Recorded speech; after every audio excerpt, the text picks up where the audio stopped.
A major question people have is why they keep falling back into relapses, right? Why do I seem to make a little bit of progress using one approach or strategy, and then I keep falling back into the old way that things were, or maybe even go into a place that was worse than they were before?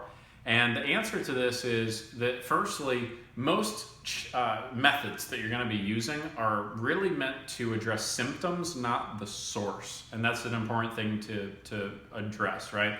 So I use this metaphor of, if you were walking down a riverbank and somebody were drowning in the river, you go in, you save them, you pull them up on shore, then you go about your business. You're walking down the riverbank, a second person is drowning, you dive in, you save them, you get back on shore. Are you going to wait for the next person to come down the river, or are you going to go upstream and figure out why they keep falling in, right? So most people are batting away the symptoms that their depression or anxiety is creating for them: the stress, the overwhelm, the feeling of confusion, the restless thoughts, right? They're trying to use little strategies to get through that, and getting through it is a very different thing than getting under it and actually making sure it doesn't get repeated. So that's really the major thing that you want to be thinking about. The second major piece is a lack of consistency. So, you may have found something that created some progress for you.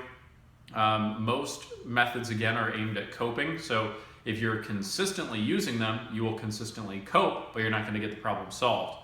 But if you utilize a system that is based on how to actually condition a new pattern in your nervous system, a new pattern of emotion, thought, and behavior, then if you can continue to keep up with the very simple daily disciplines required with that, then you can make sure that progress is really sustainable. Okay, so that's really what is unique about, for instance, the method that we use, which we call the SSS method, which is solving from the source for true sustainability, right? So that becomes a completely different equation, a completely different paradigm through which you can actually create a lot of really big changes very quickly.